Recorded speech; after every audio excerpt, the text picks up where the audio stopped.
a kind of a Dyson sphere. Are you familiar with that? You know what brilliant British astronomer, I think, Freeman Dyson, said some years ago, that an incredibly advanced technology will have the ability to enclose its planet and retain not only its heat, but its atmosphere.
Some serious researchers, Linda Howell, Jim Mars, quite a lot of other people, are really suspecting that there may be a hoax alien invasion as a kind of major celestial 9/11 event in our sky. You're talking about a false flag kind of situation. Flag, yes.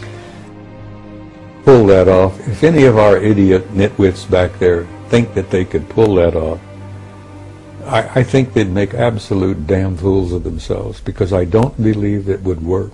I don't think you can do that when you've got the real power out there that wouldn't allow that to happen.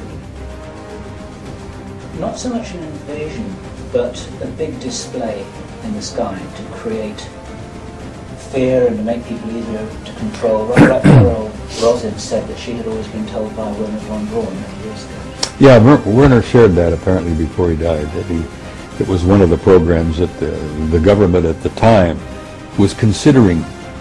You know, they've had these little plots they've been working on all the time. This war, that war, the stock market crash, this, that, you know, all these little magician things that while I'm showing you this hand, I'm picking your pocket with this one. They may have had that in mind at that time, but I don't think they're thinking of it seriously now, because I think that our so-called powers that be, which is a joke, are in such close relationship and collusion with the real power that it would never work. They would never allow it.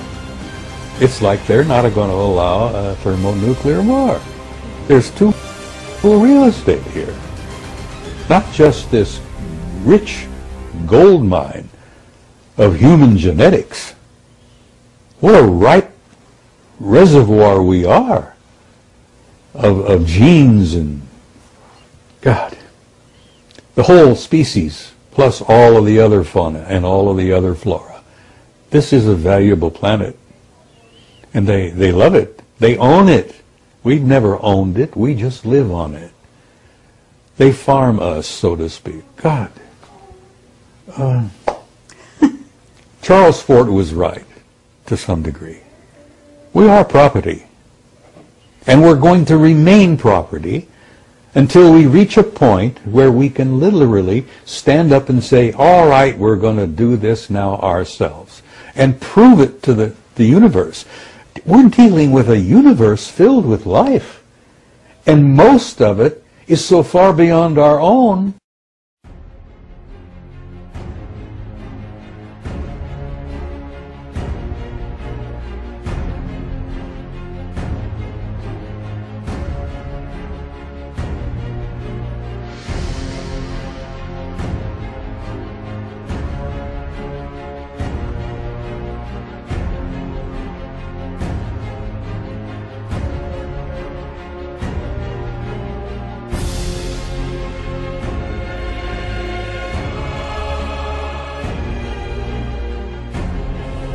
There are creatures and life forms out there that are literally godlike. A lot of the remote viewers who've encountered them, and I've seen a few of them myself, look upon them as transcendentals. They manifest as living energy life forms of light. They're the same kind that appeared when Jesus was walking around. Probably the same kind of guys that showed up before, was it Joseph Smith? I don't know the history of the Mormon faith. Poor Joe had an event one time happening in his bedroom where two brilliant, beautiful, tall, glimmering, glistening beams of pure light appeared in his bedroom. Those are transcendental. Now the difference between them and us is between us and the rhesus monkey.